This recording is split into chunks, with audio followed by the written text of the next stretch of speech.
అందరికీ నమస్కారం. కృష్ణం వందే జగద్గురుం. మనం కృష్ణాష్టమి పండుగను ఎందుకు జరుపుకుంటామో ఈ కథ ద్వారా తెలుసుకుందాం.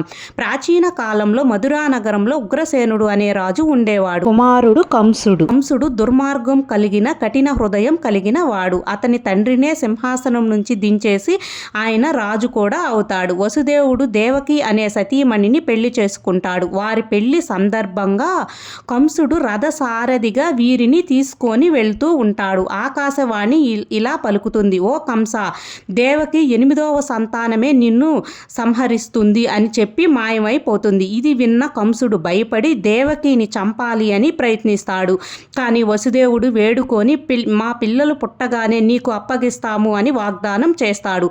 కానీ కంసుడు వీరి ఇద్దరిని జైల్లో నిర్బంధిస్తాడు. దేవకికి పుట్టిన ప్రతి పిల్లవాడిని చంపడం మొదలు పెడతాడు. 8వ సంతానమే శ్రావణ మాసం కృష్ణపక్షం అష్టమి తిథి రోహిణీ నక్షత్రం అర్ధరాత్రి సమయంలో కృష్ణుడు జన్మిస్తాడు. శ్రీ మహావిష్ణువు స్వయంగా కృష్ణావతారం రూపంలో జన్మించి వాసుదేవునితో ఇలా అంటాడు, నన్ను వెంటనే గోకులానికి నందుని యశోద ఇంటికి తీసుకొని వెళ్ళి యశోదాకి పుట్టిన అమ్మాయిని ఇక్కడికి తీసుకొని రా అని చెప్తాడు కృష్ణుడు. వాసుదేవుడు కృష్ణుడిని తీసుకొని వెళ్తుండగా తలుపులు ఇలా తెరుచుకుంటాయి. అదేవిధంగా యమున కూడా సహాయం చేస్తుంది వాసుదేవుడికి. కృష్ణుడిని గోకులానికి చేర్చి యశోదాకు పుట్టిన అమ్మాయిని తీసుకొని వస్తాడు వాసుదేవుడు తీసుకువచ్చిన అమ్మాయి దుర్గా రూపంలో మారి, ఓ కంస, నిన్ను సంహరించడానికి అవతరించాడు అని చెప్పి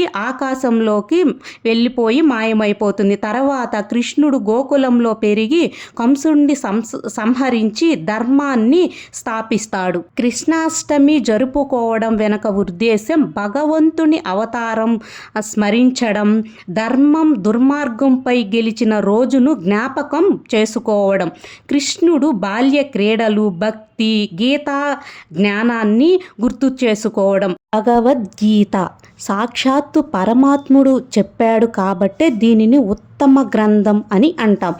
డ్యూటీలో ఉన్న బ్యూటీ ఏమిటో చెప్పి అర్జునుడికి కృష్ణుడు చెప్పిందే భగవద్గీత. నేను ఈ పని చేయను అన్న అర్జునుడు చేత 18 అధ్యాయాలు తలంటి పోసిందే భగవద్గీత. జీవితం ప్రారంభం నుంచే భగవద్గీతను నేర్చుకోవాలి.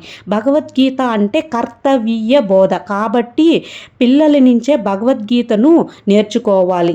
భగవద్గీత జీవన గీత కాబట్టి ఇద్దరు వ్యక్తులు కలిస్తే దాన్ని యోగం అంటారు. అంటే మంచి వ్యక్తులు కలిస్తే, కృష్ణుడు అర్జునుడు కలవడం వల్ల మహాత్ములు ఏడిస్తే, అంటే అర్జునుడు ఏడవడం వల్ల మన పంట పండింది, అంటే భగవద్గీత మన చేతిలోకి వచ్చింది.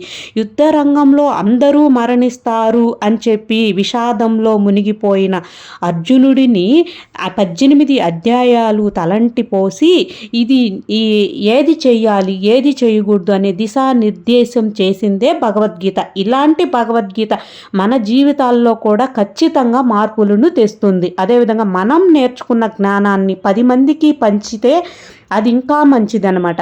కాబట్టి ఇది కృష్ణుడికి ఇష్టం. ఇది నిజంగా మనం కృష్ణాష్టమి జయంతి రోజున తెలుసుకోవాల్సింది. జై శ్రీకృష్ణ.